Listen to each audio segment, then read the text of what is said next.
है। देखो 16 national voters day बनाया गया हाल ही में 2026 के अंदर, यानी 16वां राष्ट्रीय मतदाता दिवस बनाया गया। बाकी इस मतदाता दिवस से साथियों लिख लो साथ साथ में क्वेश्चन, क्योंकि ये बड़ी संस्था है भारत की, इसे बोलते हैं ईसीआई के नाम से, और इंग्लिश में बोलते हैं election election commission of India, election commission of India के नाम से जानते हैं, या फिर इसको बोलते हैं हिंदी में भारतीय निर्वाचन आयोग, भारतीय निर्वाचन आयोग, भारतीय निर्वाचन आयोग के नाम से जानते हैं। अब सबसे पहली बात आई इसकी स्थापना, ध्यान रखनी है, भारतीय निर्वाचन आयोग की स्थापना हुई थी 25 जनवरी 1950 को, और इसीलिए नोट करके लिखना है, हम 25 जनवरी को बनाते हैं वोटर्स डे।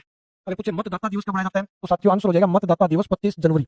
लेकिन साथ में यह भी ध्यान रखना है कि इस मतदाता दिवस की शुरुआत कब हुई थी तो 2011 के अंदर, और फिर ध्यान रखना है 2026 के अंदर कौन से क्रम का बनाया गया तो साथियों 2026 के अंदर 16वां वोटर्स डे का आयोजन किया गया। तो 16वां आयोजन 2026 के अंदर। अगर पूछे 2026 के वोटर्स डे की थीम क्या थी तो my India my vote, my India my vote के साथ, my India my vote theme के साथ, मेरा भारत मेरा वोट थीम के साथ 2026 का वोटर्स डे हाल ही में सेलिब्रेट किया गया 25 जनवरी को। उसके बाद बात आई कि भाई ये जो स्थापना होती है, उसके बाद बात आई आर्टिकल किस अनुच्छेद के अंदर इलेक्शन डिपार्टमेंट का उल्लेख रखा है तो आर्टिकल है 324 के अंदर। उसके बाद बात आई कि निर्वाचन आयोग में कुल सदस्य कितने होते हैं तो कुल सदस्यों की संख्या होती है 3। उसके बाद इंपॉर्टेंट क्वेश्चन बढ़ता है कि ये जो चुनाव करवाता है इलेक्शन डिपार्टमेंट के कौन से भाग का चुनाव करवाता है तो साथियों यहाँ से इंपॉर्टेंट क्वेश्चन बढ़ते हैं। देखो सबसे पहले संसद के चुनाव प्रक्रिया जो है वो इलेक्शन डिपार्टमेंट के द्वारा की जाती है।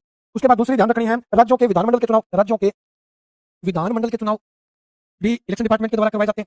और तीसरा ध्यान रखना है राष्ट्रपति व उपराष्ट्रपति के चुनाव, राष्ट्रपति व उपराष्ट्रपति के चुनाव भी किस संस्था के माध्यम से करवाए जाते हैं तो इलेक्शन डिपार्टमेंट के द्वारा। ध्यान रखना है यानी किस कौन से जैसे सरपंच के चुनाव वो तो राज्य निर्वाचन आयोग करवाएगा, केंद्रीय राष्ट्रीय भारतीय निर्वाचन आयोग की संस्था के द्वारा इलेक्शन नहीं करवाए जाते। सरपंच के इलेक्शन है जो निर्वाचन आयोग केंद्रीय निर्वाचन आयोग उसके द्वारा या तो एमपी का चुनाव करवाए जाते हैं, संसद के चुनाव जो लोकसभा और राज्यसभा के चुनाव होते हैं संसद के अंदर वो दोनों सदनों के चुनाव इसी इलेक्शन डिपार्टमेंट के द्वारा आयोजित करवाए जाते हैं। राज्यों के अंदर जो विधानमंडल विधानसभा और विधान परिषद के चुनाव वो जिम्मेवारी भी इलेक्शन डिपार्टमेंट की, राष्ट्रपति और उपराष्ट्रपति के चुनाव है वो करवाने की जिम्मेवारी भी ईसीआई के इलेक्शन डिपार्टमेंट की। उसके बाद ध्यान रखना है प्रथम चुनाव आयोग, उससे पहले लिखो कि भाई चुनाव आयुक्त का कार्यकाल, यानी इनके अंदर जो मुख्य चुनाव आयुक्त होते हैं उनका कार्यकाल कितना होता है तो साथियों 6 वर्ष या 65 वर्ष।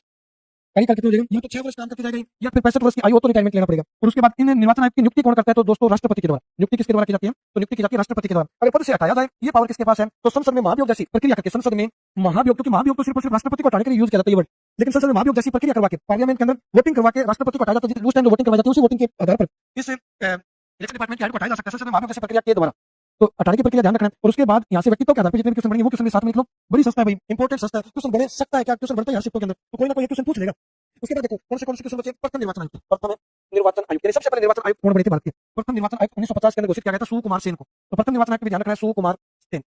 और इनके समय में प्रथम आम चुनाव हुए थे, पहली बार जो चुनाव करवाए गए थे संसद के वो चुनाव सुकुमार सेन के कार्यकाल में हुए थे 1951-52 ईस्वी के अंदर। तो सबसे पहले इलेक्शन डिपार्टमेंट के हेड थे सुकुमार सेन। उसके बाद बात आई कि प्रथम महिला, पहली लेडीज कौन बनी थी, प्रथम महिला निर्वाचन आयुक्त, यानी भारत की पहली महिला निर्वाचन आयुक्त कौन बनी थी, प्रथम महिला निर्वाचन आयुक्त। तो साथियों पहली महिला निर्वाचन आयुक्त थी रमा देवी, रमा देवी। और रमा देवी उस टाइम 9वीं निर्वाचन आयुक्त बनी थी, यानी कई बार संख्या पूछ ले तो 9वें नंबर की निर्वाचन आयुक्त बनी थी और वो अपने देश की पहली महिला थी। और ये सन 1990 के अंदर चुनी गई थी निर्वाचन आयुक्त की पहली महिला और उनका नाम था रमा देवी। और इनसे पूर्व ये थी कर्नाटक की राज्यपाल, कर्नाटक की राज्यपाल के रूप में काम कर चुकी थी रमा देवी। बाद में इस इलेक्शन डिपार्टमेंट का हेड घोषित किया जाता है। क्वेश्चन की लैंग्वेज क्या बन सकती है, किस पूर्व कर्नाटक के राज्यपाल द्वारा भारतीय निर्वाचन आयुक्त में काम किया गया। ऐसे कौन व्यक्तियां हैं जो इलेक्शन डिपार्टमेंट के हेड भी रह चुके हैं लेकिन वो उससे पहले